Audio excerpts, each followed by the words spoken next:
লোকসভা নির্বাচনের আবহে প্রথমবার কলকাতায় সভা করলেন প্রধানমন্ত্রী নরেন্দ্র মোদী। তবে তার আগে মোদী গেলেন বারাসতে, কিন্তু রইলেন বসিরহাটে। বারাসতের প্রার্থী স্বপন মজুমদার এবং বসিরহাটের প্রার্থী রেখা পাত্র উভয়ের সমর্থনেই বারাসতে জনসভা করেন প্রধানমন্ত্রী নরেন্দ্র মোদী। কিন্তু সভা শেষের আগে পর্যন্ত তার মুখে শুধু শুনতে পাওয়া গেল রেখা বন্দনা। রেখাকে মা দুর্গার পূজারী এবং বাহাদুর বেটি বলেও মন্তব্য করতে শোনা যায় প্রধানমন্ত্রীকে। রেখা পাত্রের ভাষণের প্রশংসায় পঞ্চমুখ প্রধানমন্ত্রী নরেন্দ্র মোদী। यहां संदेश खाली की बहनों ने इंसाफ मांगा तो टीएमसी ने उनको ही टारगेट कर दिया। बसीरहाट से उम्मीदवार हमारी बहन रेखा पात्रा अभी यहां मंच पर ही है और क्या बढ़िया भाषण किया उन्होंने। ये मीडिया वालों का ध्यान गया कि नहीं मुझे मालूम नहीं है। टीएमसी के पास एक नेता ऐसा नहीं होगा जो बहन रेखा पात्रा जी जैसा भाषण कर सके।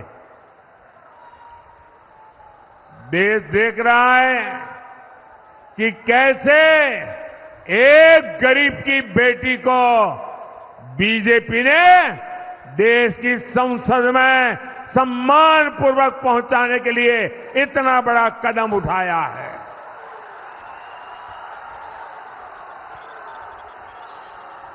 और मुझे विश्वास है ये एक पवित्र कार्य है। ये नारी शक्ति के सम्मान की लड़ाई लड़ रही है।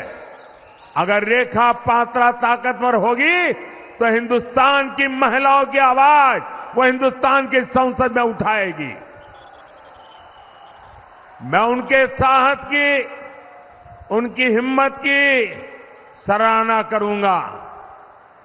वो टीएमसी की इतनी बड़ी सत्ता से टकरा रही है। वो खुद मां दुर्गा की सच्ची पुजारी लगती है।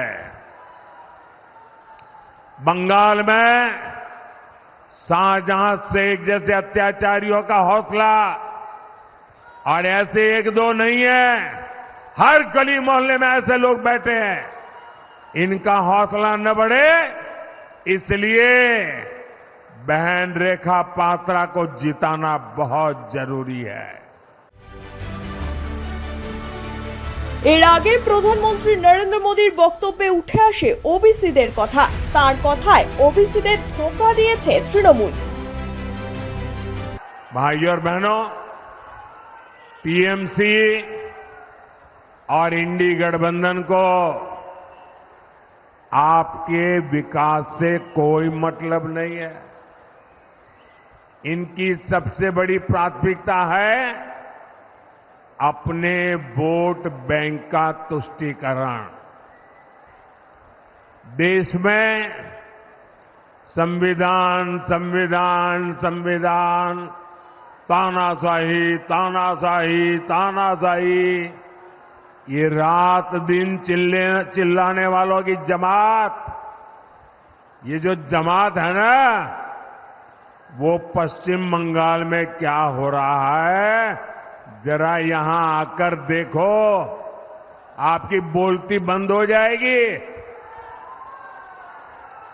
बंगाल में टीएमसी ने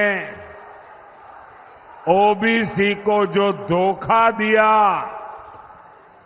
उसकी कलाई कोर्ट ने खोल दी है।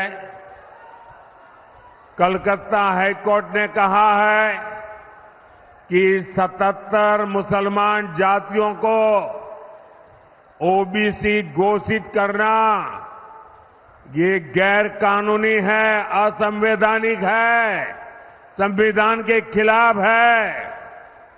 यानी टीएमसी ने लाखों ओबीसी नौजवानों का जो हक मिला था उनको संविधान ने दिया था, बाबा साहब आंबेडकर ने दिया था, देश की पार्लियामेंट ने दिया था, वो ओबीसी का जो हक था रातों रात ये वोट जिहाद वालों को मदद करने के लिए इन्होंने लूट लिया है। এখানেই শেষ নয়। এদিন বারাসতের সভা মঞ্চে বক্তব্য রাখার সময় পশ্চিমবঙ্গের দুর্দশার জন্য কংগ্রেস, বাম, তৃণমূলকেই দায়ী করলেন নরেন্দ্র মোদী। তিনি বলেন, आजादी के पहले एक समय वो भी था जब बंगाल लाखों देशवासियों को रोजगार देता था। आज बंगाल में ज्यादातर फैक्ट्रियां बंद पड़ी है। यहां से नौजवान पलायन करने के लिए मजबूर है। मैं जरा आपसे पूछना चाहता हूं, ये बंगाल की दुर्दशा हुई है, बंगाल की बर्बादी हुई है, ये हाल किसने किया? मैं आपसे जानना चाहता हूं, ये बर्बादी कौन लाया यहां पर? पहले बंगाल को कांग्रेस ने लूटा, फिर लेफ्ट ने लूटा और अब टीएमसी दोनों हाथों से लूट रही है। कांग्रेस, सीपीएम, टीएमसी तीनों ही पश्चिम बंगाल की गुनहगार है।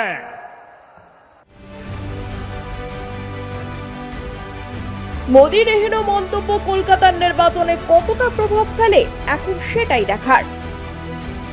Bureau report, one India Bangla.